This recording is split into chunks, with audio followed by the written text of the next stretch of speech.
دقیقه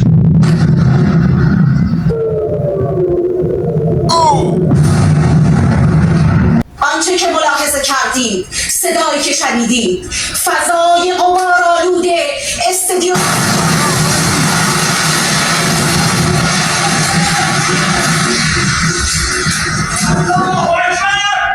Have you heard any signals or seen any messages from intermediaries that Iran wishes to de-escalate the conflict? Yeah, What have you heard? What have you heard from the Iranians? they like to talk, but they should have done that before.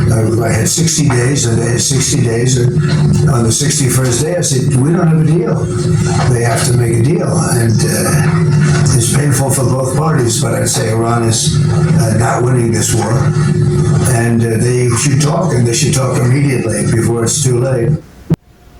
I want to see no nuclear weapon in Iran, and we're well on our way to making sure that happens. So you were closely coordinating with the U.S. throughout this process? Look, we're fully coordinated, but understand that America, under President Trump will make the decisions that are best for America.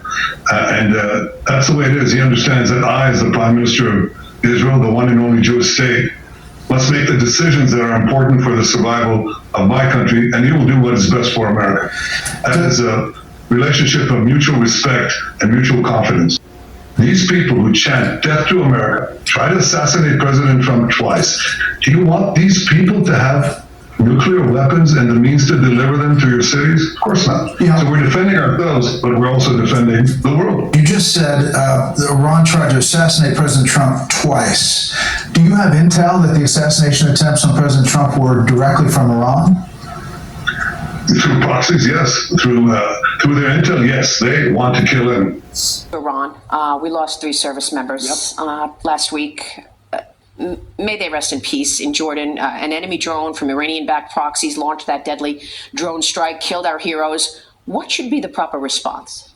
Before you go too far, would have never happened with me. I had Iran in check.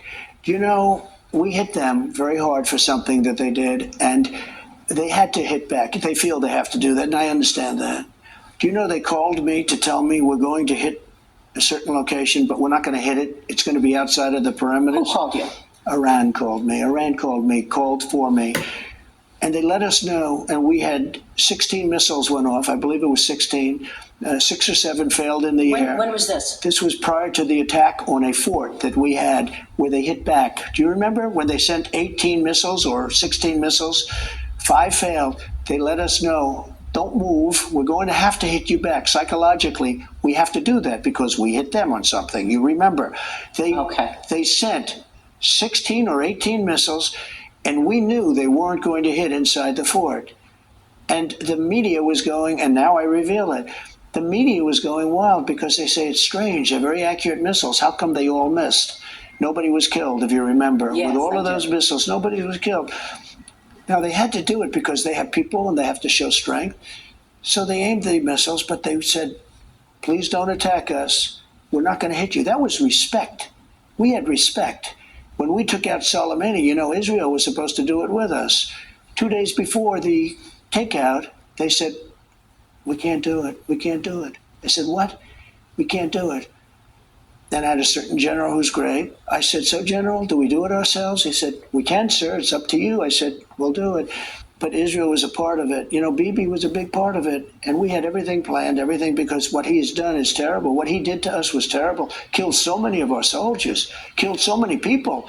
He's the father of the roadside bomb. You know that, right?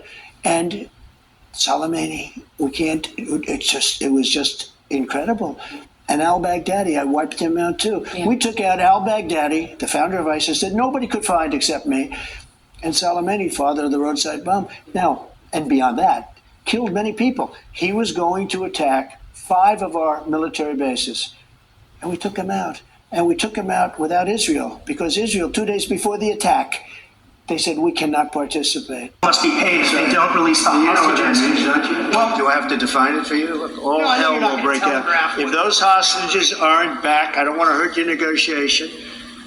If they're not back by the time I get into office, all hell will break out in the Middle East. And it will not be good for Hamas and it will not be good, frankly, for anyone. All hell will break out. I don't have to say anymore, but that's what it is. And they should have given them back a long time. They should have never taken them. There should have never been the attack of October 7th. People forget that. But there was, and many people are killed. They're no longer hostages. I have people from Israel and others calling, begging me to get, we had also people there from the United States, just so you know. They're holding some so-called hostages from the U.S. But I've had mothers come to me and fathers crying, can I get the body of their son back? Can I get the body of their daughter back? That beautiful girl where they threw her in the car, pulled her by her ponytail and threw her in the car like she was a sack of potatoes. I said, what happened to her? Sir, she's dead. Like a 19, 20-year-old beautiful girl. And the way they treated her. And I just say it this very simply. Steve's got a job to do. He's a great guy, great negotiator, great person. They respect him over there already. It's what we needed over there. We have people that know everything about the Middle East, but they can't speak properly. They don't know. He's a great negotiator. That's what I needed. I could have sent that gentleman right over there, Hussein. He's a great negotiator. There are people, they're rare. Great negotiators are very rare, like a great surgeon. But we have the right person. But I tell this, I don't want to hurt the negotiation. If the deal isn't done before I take office, which is now going to be 2 weeks, all hell will break out in the Middle East.